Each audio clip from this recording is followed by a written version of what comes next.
So Manchester United do it again. They are extending their club record of 23 Premier League games unbeaten away from home. 3-1 against Spurs is one of their heroes, Scott McTominay. Scott, it was emphatic in the end, but what is it about this team? You are the comeback kings.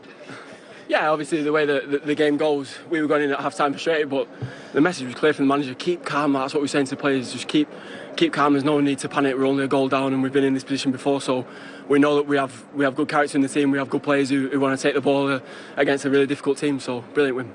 I mean, it's quite incredible. 28 points from losing positions. Yeah, sometimes that's the way football goes. You know, we have to start games better. The manager reiterated that to us the first 30 minutes. For us, our standards was not good enough, and then after that we played much better. We had more control in the second half, and we dominated the whole second half, to be fair. So yeah, as I say, brilliant win and nothing but positives in the second half. Were you driven on by a sense of injustice as well for the goal that was disallowed? Yeah, I'm sure there'll be a lot of talk about that, but the referees have to make decisions, and that's part and parcel of the game. I'm personally not a fan of VAR, but that's part and parcel of the game that we're playing now. So for us, it was a case of keeping calm. It was obviously a goal. The referees obviously made a mistake, but that happens. Everybody makes mistakes in life, and that's part and parcel of it. So yeah, nothing bad to say. Can you afford to be generous about it now, because obviously you got the result you wanted, but at the time, were you seething? Yeah, obviously at the time you can't accept that. For us, it was total injustice, as you say, but you just got to get on with the game. You can't let that dampen the way that we were playing towards the end of the first half, and for us to come away with 3 points at a really difficult game was pleasing. Yeah, conceded 6 earlier in the season, 3 points and 3 goals today. The equaliser was important in that dominating second half performance. Well worked as well, Paul. Yeah, very, very much so. I think you could tell, obviously, Maitland United were pushing, moving Tottenham about. You could see Son there as a holding midfield, and it's a great run, Cavani. You'll see it again in a minute. And Federer, I've been very critical of, managed to get a goal and score in the box. But for me, this is Tottenham defending deep. This is Son, your holding midfield player. It doesn't make sense to me. You talk about Mourinho's organisation and putting people in the right positions, poor. Or where he gets dragged out, Cavani does ever so clever. He sees that Aurier's gone and he just kind of sneaks in behind Rondon into that little space. And it's a wonderful ball there. And once it goes in now, this winds me up. They all put their hands up offside. They stop running. Fred keeps moving and he gets a goal. It's OK saying offside. You've still got to keep running as you go saying offside, Gaffer. Look at the three of them reacting. They're relying on VAR. They're trying to... Modern players are having to sort of rely on VAR, and they've got to get that out of their head. If VAR steps in at the end and says you're offside by, fractions, so be it. But you can't rely on it. Their hands are going up. They've got to do the job. Like Paul said, they've got to be... They're in a solid position, and then suddenly it just all goes from there. Yeah. And that's how they defend. You can still put your hand up, but as you're saying offside, you can still be running to make your own position. 3 Tottenham players there just stops, and, Fred goes and gets his goal. Couldn't miss, but, it's poor defending from a Mourinho team who expect to be organised, and we've seen so many mistakes just from little details. It's about details that are costing Tottenham at the moment, and that should be something Mourinho should be doing. We can't look away from the quality of the goals, though. The goal was... It was all one touch. It was all one touch football. And the second one. And the second one, superb. Lovely little bit of skill. That Spurs are in a decent position defensively there, but this, when you got a little bit of a genius here, this nutmegs. Look, after that there and that ball in from Greenwood is wonderful, and we'll look at it again. Aurier doesn't get the chance to come inside. Look, Dyer just sort of goes deep too early. Really goes deep again, and he's looking for Pogba. But look, first time ball comes in, you've got to be goal side. Aurier can't get back in goal side. And there's no better man than Cavani on the back post on a diving header. It's a super goal. Look, little nutmegs, a whipped-in pass from Greenwood, who was excellent the minutes that he was on the pitch, and thoroughly deserved 2-1 ahead. This is what we want to see. This is what we've been crying out for, not just ex-Man United players, but Man United fans. Quick, decisive football. This was Cavani at the other end. This was Tottenham's best move of the game, to be fair. Onto Pogba, onto Cavani. And listen, it's all about inches. If that goes in, Spurs are back in the game, and they ride their luck there, Man United, but fully deserved it. I think they should work on that, but at the other end. Get a little bit fortunate there. Yeah. But, Spurs didn't deserve anything in the second half. They just weren't good enough.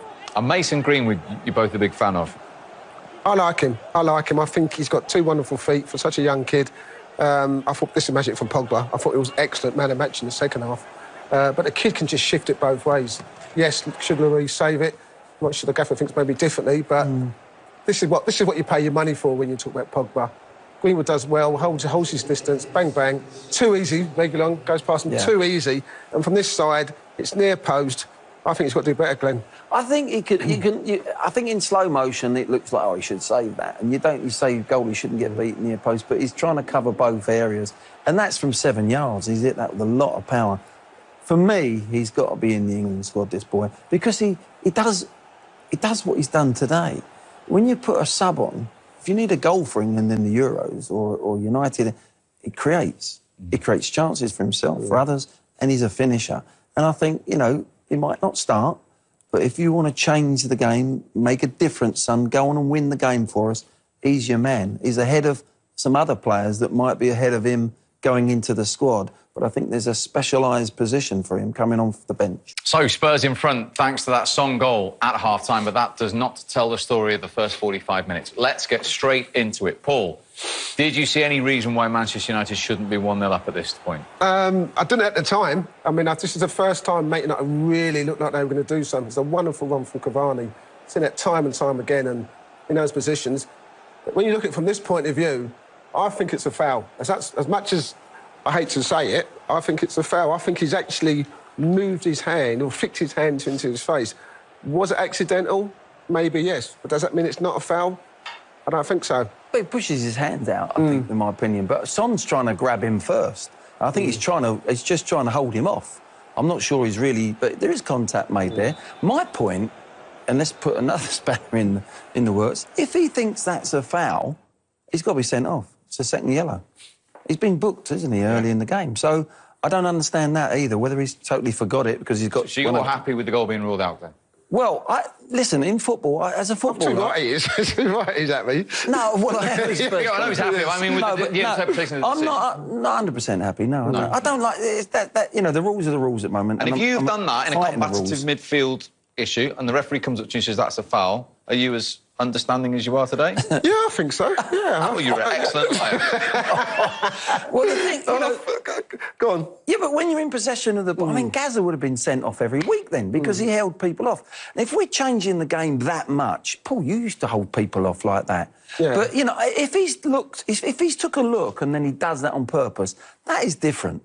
But for me, Son has actually tried to grab him first. And as a player, you're just pushing him off. Yeah, I understand pushing off, but he actually flicked into his face. And what you go back to, say, is it a foul? Yes, it is a foul. Is it a yellow card? It's not a yellow card offence for me, Gaffer. It's a foul, but it's not a yellow card offence. OK, let's see what Dermot Gallagher thinks. We've spoken to you quite a lot this weekend, Dermot. What is your interpretation of that?